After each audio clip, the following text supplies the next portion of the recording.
Eziokwu obodo edelugo jinji maka na ihe anyị na-ekwu oluena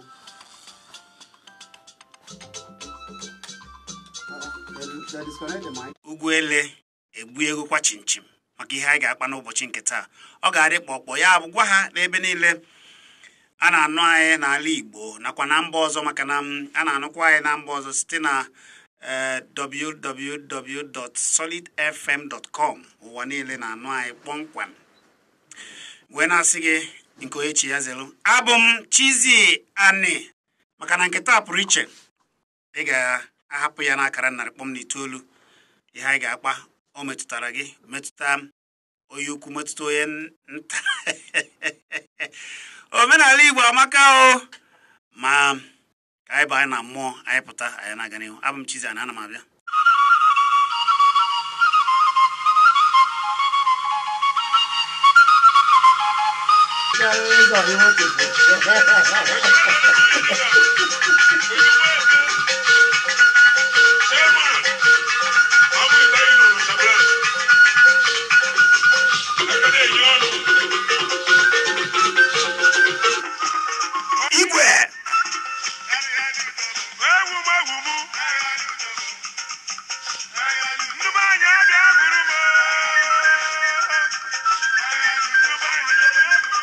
Ọdịma ndị be anyị kwado unu bịafọ anyị na ya batago kpọmkwem oge omenala oge ha ji eme mmụọ wee were asụ Igbo wee na-akwalite nke anyị maka na omenala Igbo mara mma nke ukwuu. Ekelela gị. Nke a bụ oge na ntị ike ka anyị pịapụtara ozigbo ka anyị gbapụ ya ọsọ. Cheta na abụ m Chizzy Ani, Ezeoha, kene ndị Igbo. Dịka Anaezineke ndị ege ekene nwoke kene ma ekene onye ukwu na onye nta. Anyị bịakwa ka anyị si abịa taa ka anyị kọfụtara ndị Igbo ha anya na ebe anyị donwe anyị n'ụkwụ anyị amaghọ ka o si eme anyị. Amechi ndị ka o si ada, kedu ka egwu a si dị gị, ka esi fụ egwu a? Ịma na anyị mewe ka anyị si eme ya, obi a na-adị anyị ka o si adị anyị. Igbo bụ Igbo ekene m unu gaa anyị ntị n'ọnụ ka unu fụ etu anyị ga-esi wee unu nụ ka anyị ga-esi wee tinye ọnụ n'okwu taa. Ọdịma unu mana dibịa Ezeoha bụ dibịa kara aka na ala Igbo, ana Nkanụ ka o si bịa, na Nkanụ East na Mburu bụ kpọmkwem ka o si bịa. Ihe dị na omenala doro ya nke ukwuu. O wee sio na tata anyị niile ka anyị tike na ọnụ na ọrụ obodo. Ya bụ anọgide jakpọta ofu ya si na na-eje ịlụ ọrụ ezinụlọ. Ụmụ ọrụ ezinụlọ a gịnị ka ọ pụtara? Kedu ihe eji eme? Amechi anyị ga na-atinye ya, mana Ezeoha ga-awara anyị ọjị. Ezeoha wa ọjị dịka isi eme ịwacha ọjị ka anyị gbapụ ọsọ ozigbo. Dịka anyị abịakwa iwe ọjị na-asị na onye jiri na be mmadụ were ọjị wee jee na nkọma ka o ji maka ewe bịa. Ihe m ji were ọjị wee na-abịa n'ihu redio anụnwaanyị bụ na Solid FM 100.9 abụ dọka o ji abụ ka ọ dụrụ ndị Igbo na mma ka m ji maka ewe na-abịa. Wee na-achị dịko achị m Chineke kele n'igwe, Chineke kele na ebe kele mgbe oke mkpakpọ na-ekwe ọjị batalụ. Chukwu na ọgwụ ka anyị marụ n'enwere ka anyị nwa bụ mmadụ ma n'ọgwụ na-agbajila anyị agbaji. Chukwu na-ekwe ọjị bata si ihe na-emere ala Igbo, ihe na-ekwe ọjị bata, ihe Igbo na-emere ihe na-ekwe ọjị bata. Ndị iche ndị ọzọ bụ na-emere ihe na ala Igbo, ihe niile ka m si ekwatara na ọjị achịkwa m n'ọkwa ndụ nwoke na ọbụkwa ndụ nwaanyị ka m na-ekpe na-eke ọ bụkwara ihe igba ihe egbukọ nwere ka anyị nọ. Ihe anyị na-eme bụ ka omenala Igbo ka o nwere ike dị na-aga n'ihu, maka na ihe ịga n'ihu bụ ọnụ na-aghachi azụ bụkwa na ọnwụ. Maka na omenala anyị na-achọzi na anyị ka anyị ji na-achị dịka unu bụ ndị Igbo geenụ ntị kwunu ma na omenala nọ na mkpụzi okwu na ịna ka ndị ọcha afọ iji nke wo na-awọrị anyị wo na-achị dịka na anyị adụ ka echi na echi ama ngwụkwa na-agwụ onye nyere ndụ anyị na oburu n'afọ. Ihe anyị ga-eri ka anyị na-achọ, nke eri anyị agbakwa ọsọ. Ọkwa njọ n'ihu anyị na-azụ, njọ na-azụ anyị nwa n'ihu, njọ na-eka nri anyị na-eke ekpe, njọ na-eke ekpe anyị nwa na-eka nri. Ọ bụkwara igwe anyị egbukwa onwe onye chikwa ka egbu mmadụ ibe na-enweghị onye ha mere onye ha kwere isi ewu buru na ọkwụ ihe m nọ n'afọ nke mbụ taa ọ dị mma anyị ga na-agbapụ ya ọsọ wee waa ọjị a mana achọrọ m ka onụnwa na-ege anyị ebe ọ bụla ị nọ wee na-ege anyị ugbu a were akara ekwentị ọ gbaziri ọjị ihe omenala amaka achọrọ m ka ị were akara ekwentị dibịa eze ọha debegoro maka na nke taa ọ ga-abara gị uru were akara ekwentị a debe anyị pụtasa ya n'aga n'ihu ọ bụ 090386181 ndị na-akpọ unu ga-akpọ na ezi ọha si ebe a bugharịa ọnọdụ unu akpọbazie ya unu esighị ebe a bugharịa ọnọdụ unu akpọba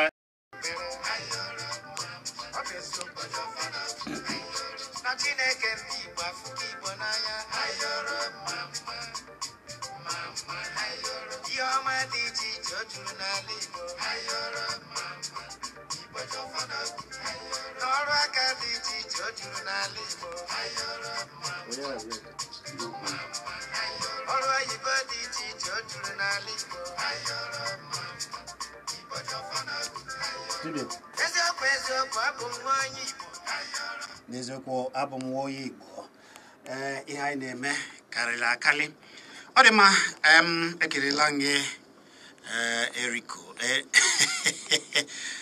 ka anyị na-apịachizi ya kedu ndụmọdụ kedu ka a ga-esi wee kọwa cheta na ihe anyị na-ekwu bụ na ọ bụrụ na inyochasịa gị wabụ nwa afọ Igbo nyochasịa ihe a niile a na-akọ wee kajiri nke gị egwu ị mara na ị machaghị ihe jee mee nchọpụta afọ a niile eji bekee akpọ ma oge ahụ niile unu ji efe na-eje ekpe ekpere unu chọpụta ihe mere eji baa ya afọ ahụ ka ị ghọtazie na Igbo na Chineke gọziri Igbo n'ezie a gwana gị na ụbọchị ụka ahụ ị na-abụ ị na-eje edebe nsọ ụfọdụ na-edebe Satọde nsọ ụfọdụ na-edebe ụbọchị ụka ya bụ Sọnde nsọ ya bụ oge eji efe anyanwụ na Rome n'oge a ụfọdụ na-edebe ụbọchị Satọn eji efe mmụọ nke ahụ n'oge a ya bụ alụsị nke a mana ịgwa nwa onye Igbo Okeke Okafọ ọ na-efe kpakpakpakpa mana ọ gaghị enwe nchọpụta mara ihe na-eme ya ọ dị mma maka ndị chọrọ ka ya na eze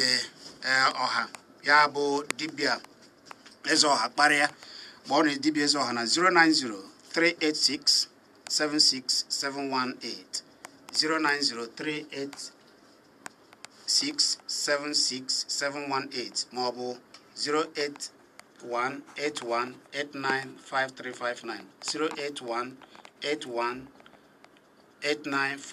08181895359 ị nwekwara ike iwe ya na 08029567274 08029567274 ka anyị na-apịatizi ya eze ọha bee ya nke kedu ndụmọdụ gị kedu ka esi afụ gị ebe a na-afụ gị ndụmọdụ m na-enyegodo onye nwoke enye nwaanyị nye ukwu na onye nta bụ onye ọbụla hapụ na omenala nke be nne ya na-asị na ihe dị na be ndị na-edu ndị ka anyị hapụ na-awọrị anyị awọrị na ihe dị na be anyị ka anyị kwesịrị ịna-ekwesị anya n'ọsị na onye mụrụ nwa maara ntọ na nwa ọ mụrụ omenala ejiwo nleta anyị bihe ihe ma ntọ na ana anyị nwa ka anyị hapụ ịgbapụ omenala anyị ọsọ abụ m onye mbulubu ka mbụ mbulu ka mbulu na mbulubu na obiri ka mbulubu afa be anyị